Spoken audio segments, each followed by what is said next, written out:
Have you ever asked yourself, I've tried my whole life, so why is my heart still tired, still restless, still unable to sleep in peace?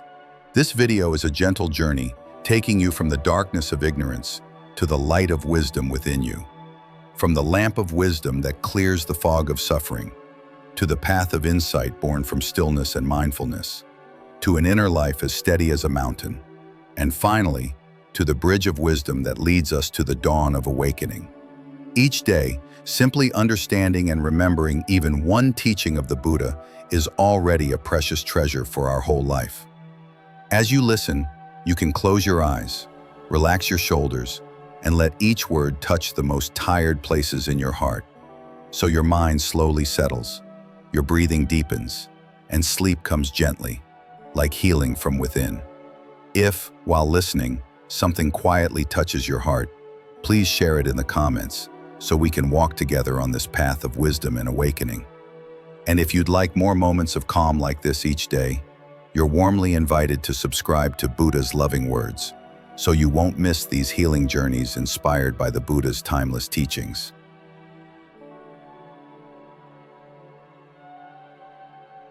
There are nights when we sit alone, look back at our life and quietly ask, why have I tried so hard and still feel so lost?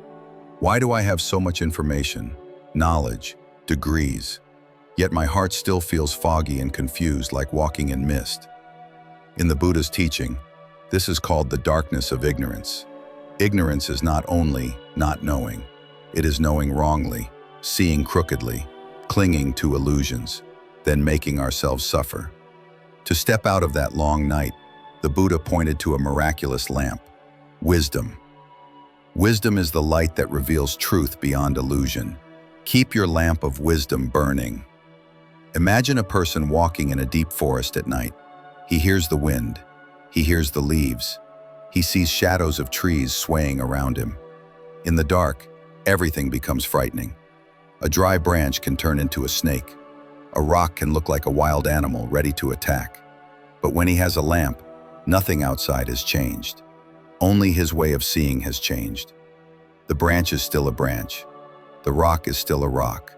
Fear disappears, not because the forest is gone, but because the light has appeared. Our life is the same.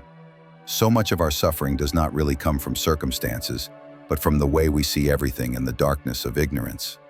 We exaggerate, we imagine, we judge, we put labels on people.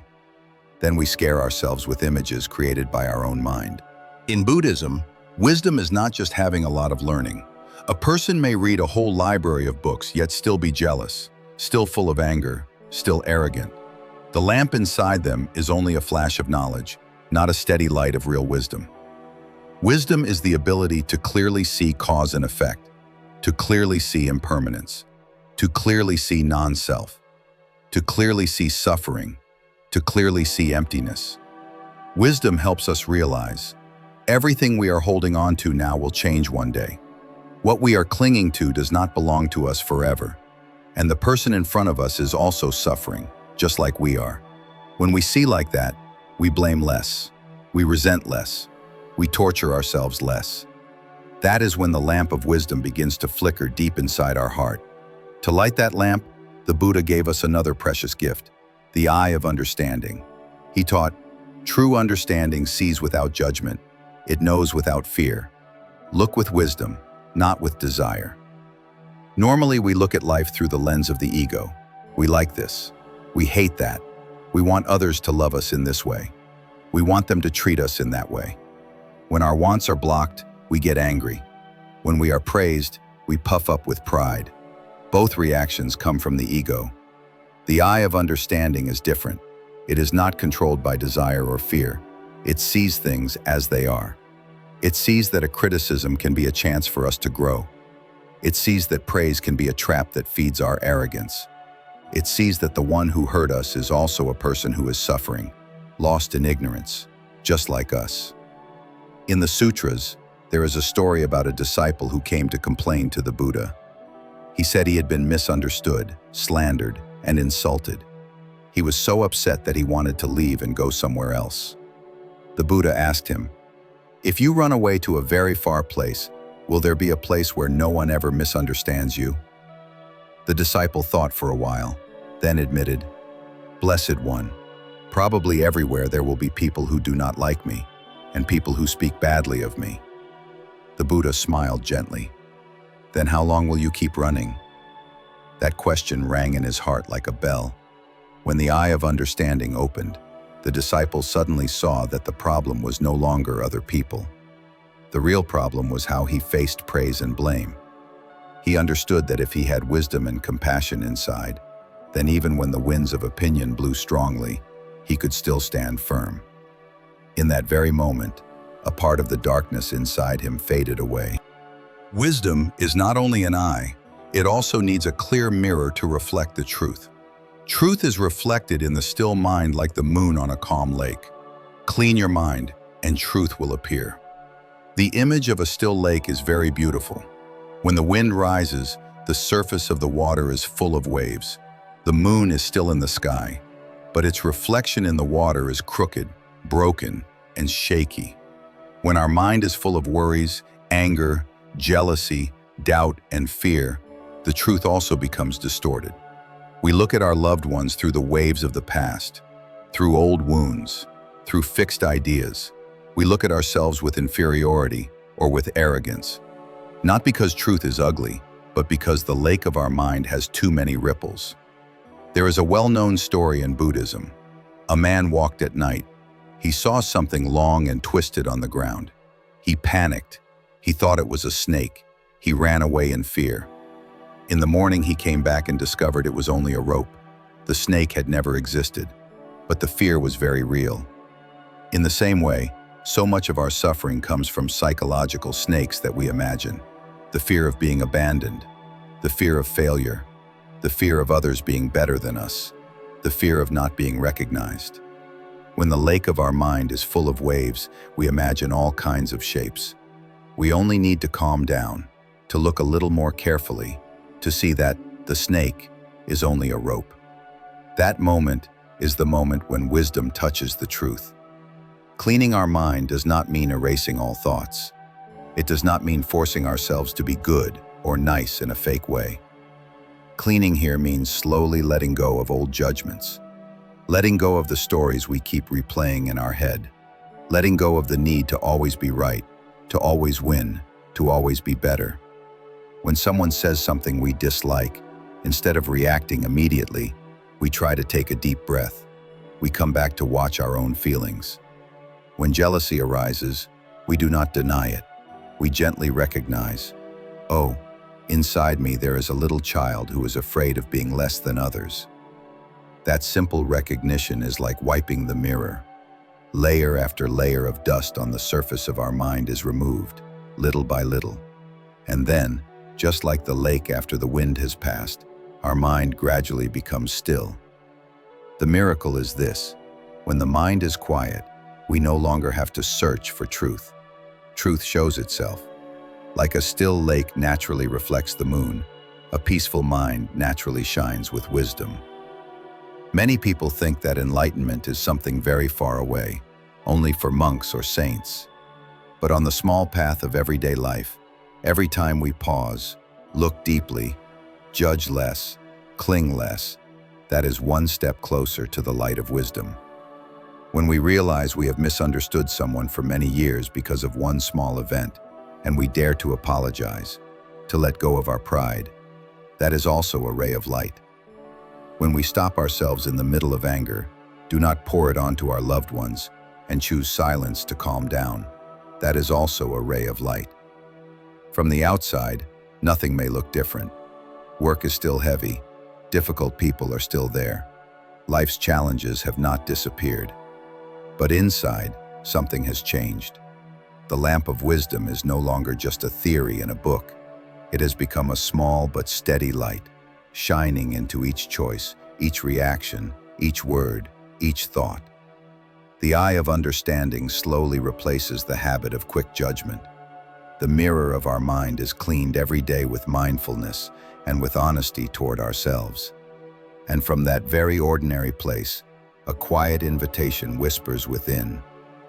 Light the lamp in your heart again. Right here, in your present situation, right here, in the middle of all the worries and imperfections of this life. Just clean a little each day. Shine a little more each day. One day, you will see. Darkness has never been the enemy of light. It is only the place where the light has not yet been turned on.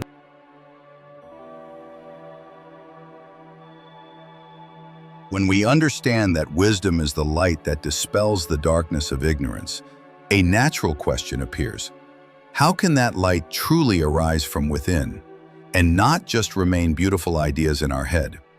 The Buddha called this the path of insight.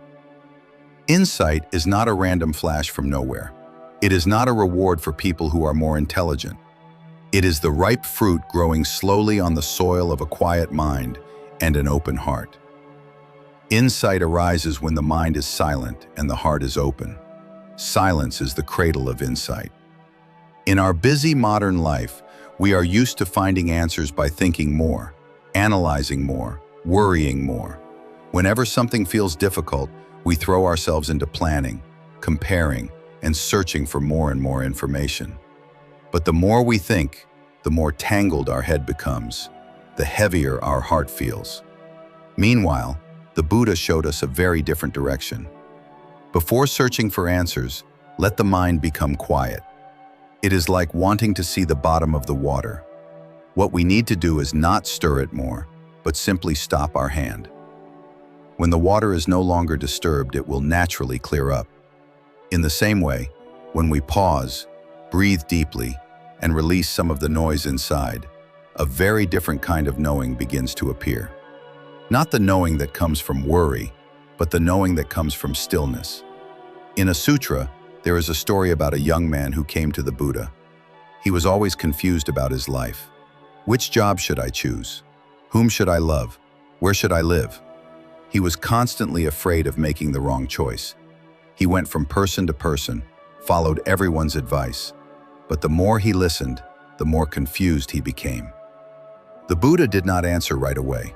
He asked, "When a lake is being strongly shaken by the wind, can you clearly see your reflection in it?" The young man said no. The Buddha gently replied, "Your mind is just like that. When the winds of worry and craving are blowing hard, how can you see clearly what you really need?" Then the Buddha taught him a very simple practice. Every day, sit quietly for a while. Follow your breathing. Notice each wave of emotion rising and falling without chasing it. After some time, when his mind was less restless, the young man suddenly knew what he needed to do. The answer seemed to rise from within, and he no longer felt as lost as before. That is insight, arising from stillness. Insight does not fall down when we are tense and desperately searching. It blossoms when we are calm enough to listen. Silence is the cradle of insight does not mean we run away from life. It means we stop letting outer noise control the entire news channel inside our mind. We still go to work, we still care for our family, we still face our problems, but we learn to give ourselves small pauses, a few deep breaths, a few mindful steps, a few quiet moments to sit and look back. In those pauses, the path of insight, the path of wisdom, gradually reveals itself like a small trail under a thick forest canopy, brighter and brighter with each step. If stillness is the cradle, then mindfulness is the flame. The flame of clarity burns bright where mindfulness is strong. Feed the flame with mindfulness. Mindfulness is not a tense effort to concentrate. It is the ability to be fully present with what is happening in the body and in the mind. When we eat, we know we are eating. When we walk, we know we are walking. When we are angry, we know we are angry. That simple knowing is the fuel that makes the flame of clarity burn brighter. The elders tell a story about a young novice monk in a temple. He was given the task of sweeping the courtyard every morning. At first, he found the sweeping very boring. Every day the same, dusty, tiring, meaningless. One day, he came to the abbot and complained, "Master, I want to practice to reach enlightenment. If I only sweep the yard day after day, when will I ever awaken?" The teacher smiled kindly. You think you are only sweeping the yard? If you sweep while your heart is full of irritation, then as dirty as the yard is, your heart is just as dusty.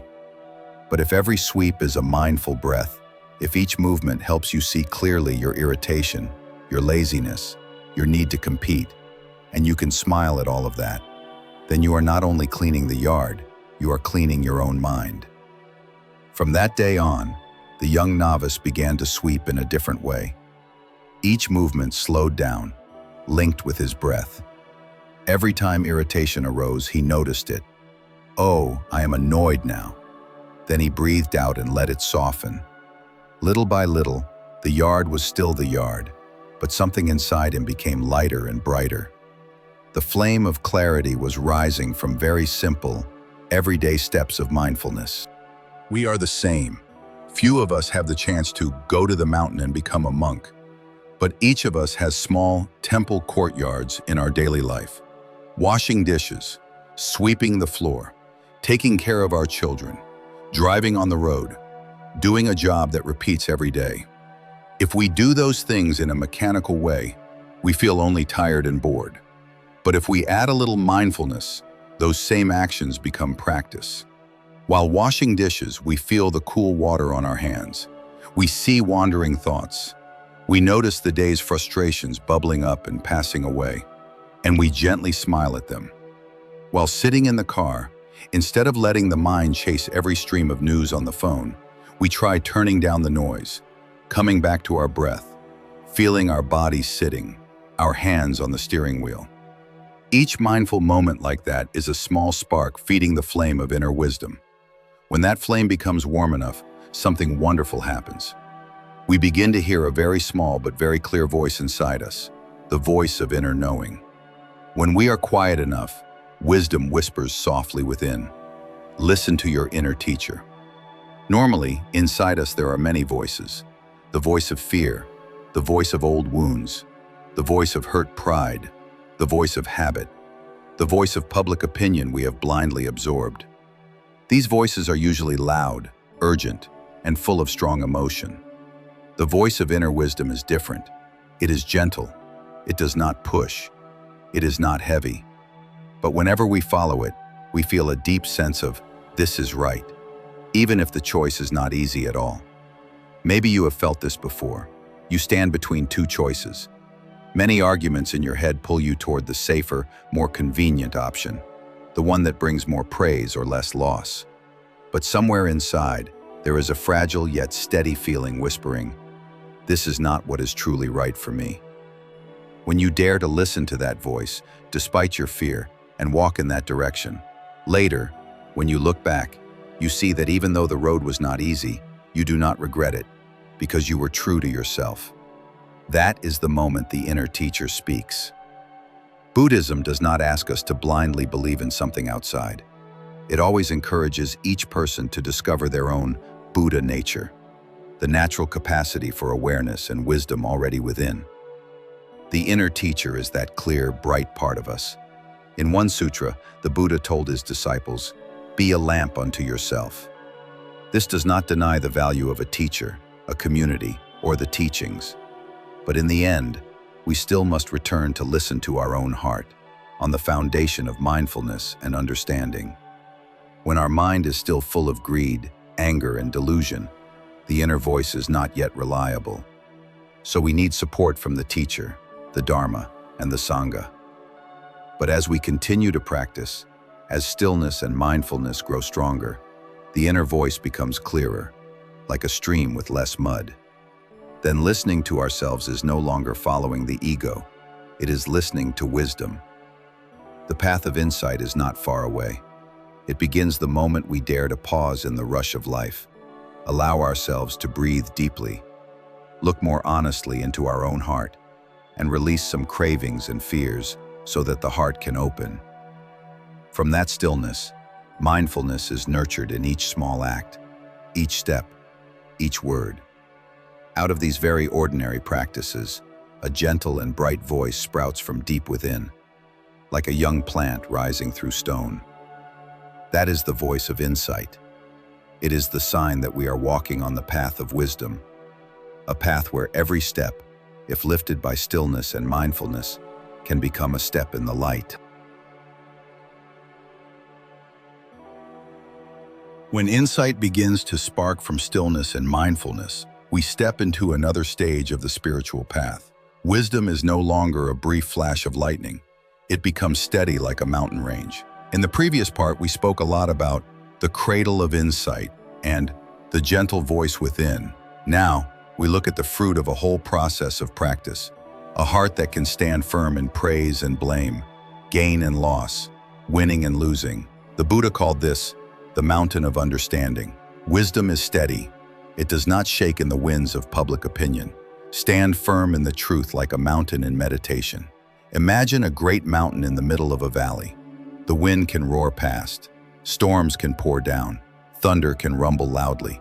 Yet the body of the mountain still stands there, calm and silent. It does not try to look tough. It does not need to prove anything. It simply is there, patient through the years. A wise person is the same. They are not someone who never gets hurt, never feels sad, never feels shaken. But even when emotions rise strongly, deep underneath, there is a solid ground that is not swept away. They can hear criticism without collapsing. They can receive praise without floating away. They can face failure without despair. They can meet success without arrogance. In the sutras, there is a story that one day the Buddha was harshly insulted by a Brahmin. This man was angry because people were rushing to listen to the Buddha, and traditional rituals and sacrifices were being left behind. He poured all his resentment into his words, attacking non-stop. The Buddha sat quietly, listened, did not react. When the man finally grew tired and fell silent, the Buddha gently asked, "Good man, if someone brings a gift to your house and you do not accept it, to whom does the gift belong?" The Brahmin replied, "Of course it still belongs to the one who brought it." The Buddha smiled. "In the same way, the words you just spoke I do not accept. They still belong to you." Then he stood up and walked away peacefully. The Brahmin was stunned. He had never met anyone so calm in the face of his anger. The Buddha's steadiness made him start to question his own rage. Later he returned, asked for forgiveness, and took refuge in the Buddha. That story is not only to praise an enlightened one, it is to remind us of the mountain of understanding inside ourselves. Normally, one harsh sentence can already make us explode. One comment online can keep us awake all night. One misunderstood look can make our heart ache. We are blown around by the wind of opinion like a dry leaf. But as wisdom grows, we begin to see the true nature of praise and blame, gain and loss. We understand that praise is just a kind of sound, and blame is also just sound. All opinions will pass, like the wind through a forest. What remains is only this: is my inner life honest with itself? Am I living in line with what I deeply feel is right? From that way of seeing, a very quiet strength arises, the strength to live truthfully with the truth, whether others understand us or not. In modern life, the wind of opinion can be fiercer than ever. A single picture, a single sentence, a single decision we make can quickly become a topic for public debate, especially on social media. Without wisdom, we easily chase outer measures: number of likes, number of followers, short-lived compliments. We forget that our real value does not lie in that noise. When understanding deepens, we slowly learn to pause whenever we get pulled into the whirlpool of praise and blame. We ask ourselves, is what I'm doing truly coming from compassion and understanding? Am I hurting anyone? Am I betraying my own heart? If we can answer these questions with an honest mind, we become less dependent on the noise outside. That is the moment when the mountain of understanding within us grows taller. But steady wisdom is still not enough. The Buddha used another image to describe a deeper, more delicate layer of spiritual life: the jewel of awareness. He taught, what is the most precious jewel in life? Awareness is the jewel that shines in every moment. Guard this jewel, it never fades. If the mountain represents steadiness, then the jewel represents purity, clarity, and great worth. And the strange thing is that this jewel is not out there in the world. It is not money. It is not status.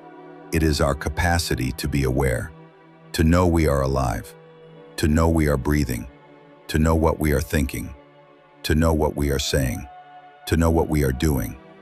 In one discourse, The Buddha told a story about a poor man who wandered everywhere begging for food. A kind friend secretly sewed a priceless jewel into the inside of his robe, but the man had no idea. He kept begging for scraps of food, suffering in hardship. Much later, when they met again, the friend said, "Why are you still living such a hard life when you have been carrying a precious jewel with you this whole time?" The poor man was shocked. He opened his robe and saw the jewel had been there for a long time. That story is a deep metaphor. We chase happiness, peace, and meaning out in the world, while forgetting that the jewel of awareness, the capacity to come back to ourselves and live fully in each moment, has always been there in our heart. Every moment we are truly aware is a moment the jewel shines. When we sit with our parents and our mind is no longer glued to a phone screen, no longer running ahead into tomorrow's worries, and we simply listen to their stories with gratitude, the jewel is shining. When we hold our child in our arms and do not let our work frustration push in between, we just feel that small, warm body. The jewel is shining. When we walk through noisy streets, yet manage to keep a few deep breaths and recognize that we are alive, that we still have a chance to change, the jewel is shining. It is not only special moments that are sacred. Ordinary moments, if touched with awareness, become precious. Keeping the jewel does not mean we must always force ourselves to stay awake, never forget, never drift. We are still human. We still get tired. We still lose mindfulness. We still get swept up in worry and busyness. The difference is here. We know we have dropped the jewel, and we have the intention to pick it up again. After a long, exhausting day, instead of mindlessly scrolling on our phone until midnight, we suddenly remember, I need to come back to my breath for a moment. We turn off the screen, we sit down, we close our eyes, we breathe more slowly. That moment is an act of picking up the jewel of awareness we just dropped. Every time we do that, we affirm to ourselves, this jewel is more important than anything else. When the mountain of understanding and the jewel of awareness are both present, the outer world may still be full of waves, but inside, a private sky has formed, hard for anything to disturb. Others may not understand our decisions. They may judge our choices. But if we know we are acting from wisdom and awareness, we will be less shaken. On the other hand, even if we are praised and successful, if we secretly feel that we are betraying what we deeply believe is right, the jewel grows dim, and that dimming itself makes us uneasy.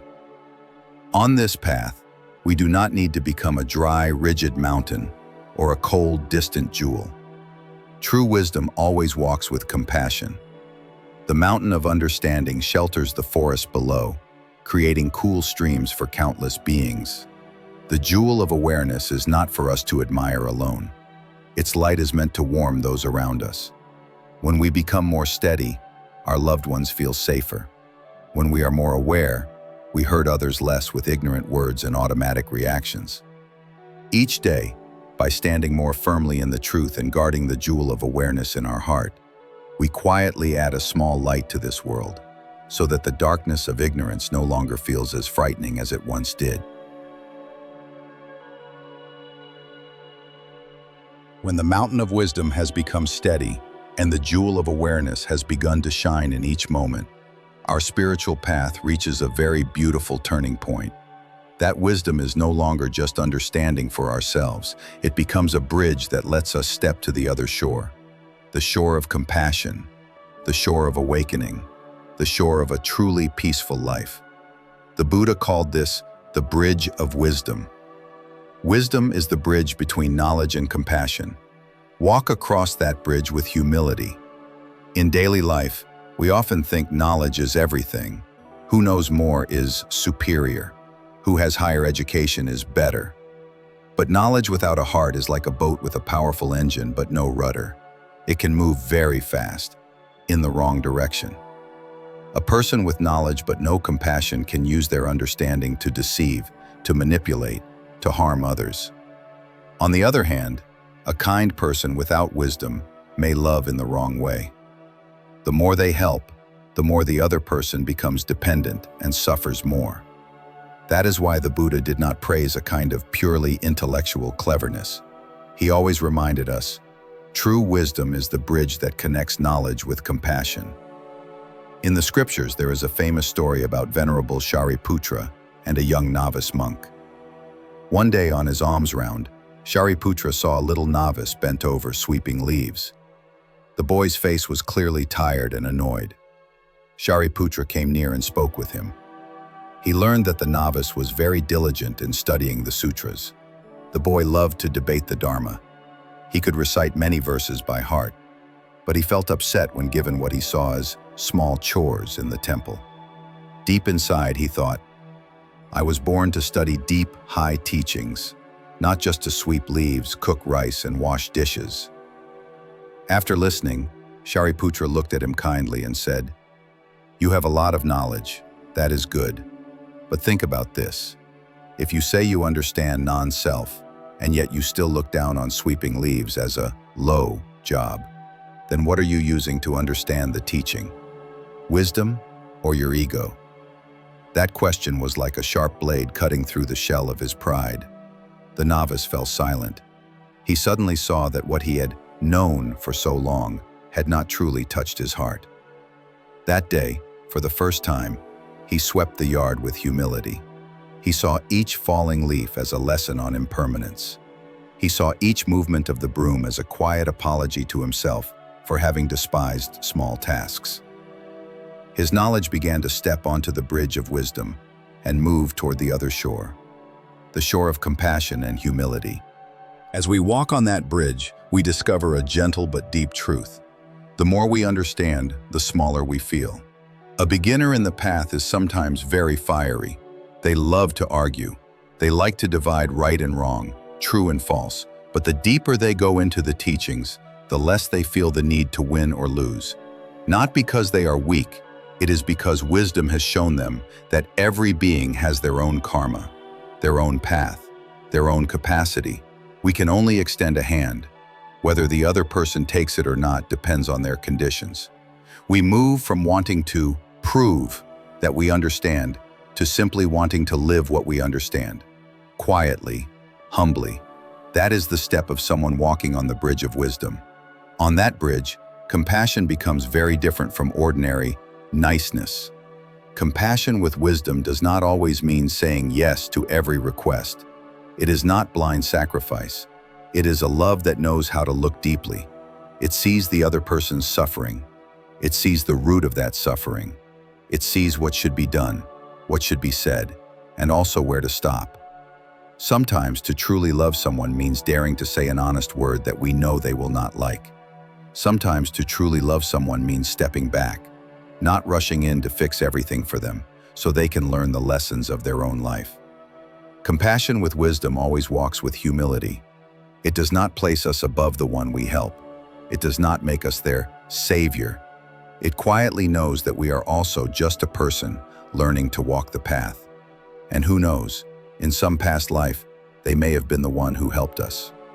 From this bridge of wisdom, from the place where knowledge and compassion meet, something magical slowly appears. The dawn of enlightenment. The Buddha taught, enlightenment begins when we see things as they really are.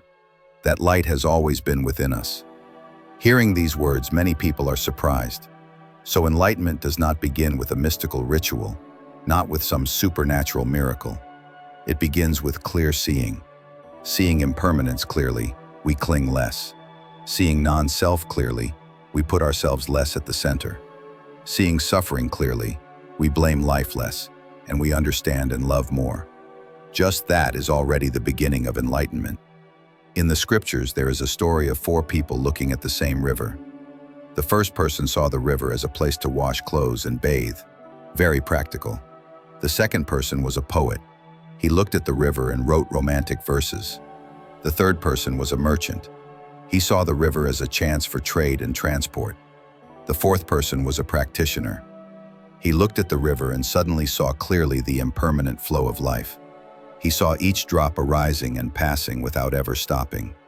He saw his own body and mind changing in just the same way. All 4 saw the same river, but only the practitioner's way of seeing touched the essence. Enlightenment is not about seeing something strange and new. It is seeing more deeply what everyone else also sees. The dawn of enlightenment is not a single moment bursting like fireworks. It is like light slowly spreading over the earth after a long night. First, a thin line of light at the horizon. Then the sky is less dark. Then roof by roof, tree by tree, road by road, everything becomes clearer. Inside us, it is the same. One day, we suddenly realize we are no longer as explosively angry as before about old stories. What once hurt us deeply now, when we look back, still has feeling, but is covered with a layer of understanding and compassion. We can smile at our own wounds. That is a ray of the dawn of enlightenment. On another day, we sit next to a family member whom we used to blame a lot. We suddenly see that behind the actions that caused us pain is a long line of fear, weakness, and unhealed wounds inside them. And for the first time, we feel more compassion than anger. Another ray of light. The most beautiful thing the Buddha's teaching gives us is the faith that light has always been within us. This means we do not have to run looking for enlightenment in some faraway place. We do not have to become a totally different person to be called enlightened. Our awakened nature is already there in each of us. It is just covered by ignorance, habit, conditioning, fear, and hurt. The spiritual path is not about picking up something from outside. It is about slowly removing the veils so the light that is already there can shine out by itself. When we understand this, we no longer see enlightenment as a distant goal that makes us discouraged. We see it like a sunrise that will surely come if we are patient enough to care for the long night with many small lamps. Wisdom, mindfulness, compassion, humility. Looking back on the whole journey, we see how connected it all is. From the light of wisdom, which helps us recognize the darkness of ignorance in daily life, to the eye of understanding and the mirror of truth, which help us see without distortion. Then, the path of insight, the flame of clarity, and the inner voice, which nurture awareness in each breath, each step.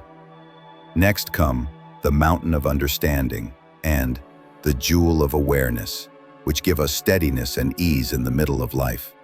And finally, the bridge of wisdom, which connects knowledge with compassion, opening into the dawn of enlightenment, right here in this very life. Each sacred verse is not just a beautiful line. It is a step on the path back to ourselves. If there are moments when you still feel a lot of anger, a lot of fear, a lot of confusion, please remember, that does not mean you lack the seed of awakening.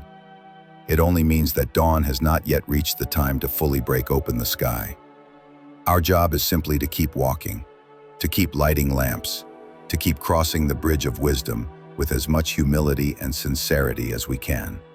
Then, one early morning, quite unexpectedly, you will look back and realize the sky within you has already brightened for a long time, and you did not even notice when it began.